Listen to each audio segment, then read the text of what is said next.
Now on Bloomberg Intelligence, Munis in Focus. All right, today's Focus on Munis is brought to you by BAM Mutual. Put America's strength to work in your portfolio with BAM Insured Municipal Bonds. Protect your investments with an added layer of security and guaranteed income. Invest with strength. Build a stronger tomorrow with BAM Mutual. Big news out there today for us in the metro New York area. New York, New Jersey River Tunnel project, the Gateway project, suspended after President Trump blocked funding here. What does that mean for the municipal bond market? I don't know, but let's just go do a muni bond. Take some cash and get this thing going again. I don't know. Shruti Singh joins us here, municipal finance reporter for Bloomberg News. She's based in Chicago.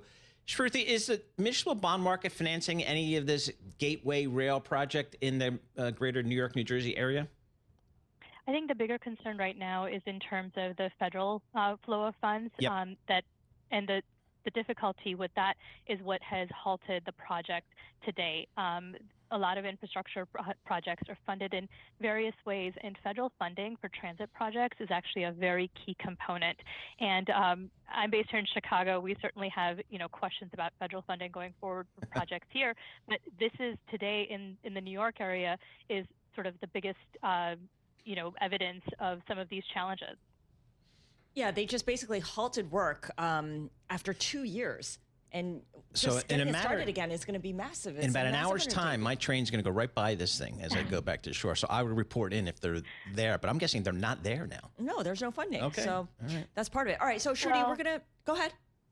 Yeah, I was going to say that that's exactly what's on the minds of a lot of people, I think, whether it's in New York or in other parts of the country, is that, how are these types of delays or challenges going to impact commutes for everyday people, right? And so that's what it really gets down to, is that what happens next, this isn't going to be something that's going to impact your daily commute today, but this is part of the longer term sort of effort to fix congestion and figure out how public transportation plays a role in all of our daily commutes.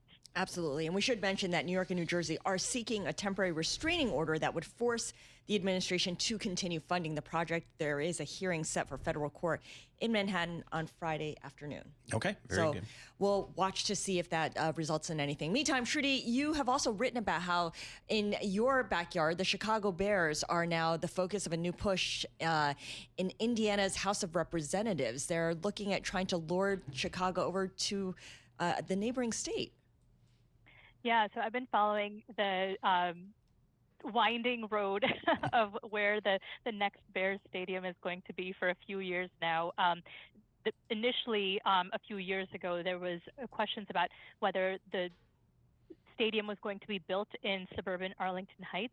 The Bears actually own a property that's about 326 acres just in the northwest suburbs. And initially there was a lot of expectations that that land was going to be transformed into a stadium. Then there was a proposal to build a stadium along the lakefront, not far from where the current Soldier Field is. Then it went back to Arlington Heights. But there has been some challenge in terms of the talks between state officials and the Bears. And then Indiana has come along and now is proposing legislation that the Senate in the state has already approved to create a stadium financing facility. Illinois actually already has something like that. This legislation in Indiana now, like I said, passed the Senate and now is in the House, and it's going to be taken up. There's hearings expected, and potentially there could be a vote by the end of this month. So, all right, here in the New York area, both of our football teams, the New York Jets and the New York Giants. Don't play New York. They play in New Jersey. Their practice facilities are in New Jersey. Their offices are in New Jersey. And I think if you ask anybody involved with either team, they would say, not good. But that's the way it is. So, rethink that Indiana thing, perhaps. Illinois Governor J.B. Pritzker is reviving a proposal to fully fund the state's pension system by 2048. How does math work there? Well, one of the things that's happened in Illinois over course of many decades was that pensions were underfunded. And about 5 to 10 years ago, the state of Illinois, along with large cities such as Chicago, started to ramp up their contributions to increase the funding levels for their severely underfunded pensions. The reason it matters is that it is a very large portion of the municipal budgets. In Illinois, for example, $1 in $5 maybe goes towards pensions in terms of the overall overall budget. So it's a big chunk. Now, this is something that the governor has been looking at since the beginning of his first term. He's currently looking to for voters to return him back to the office for a third term. Now, what he is proposing is that leveling up that mandate from reaching 90% funding in 2045 to fully funded in 2048. To put that in context, these pensions are currently funded at below 50%. All right. Good luck.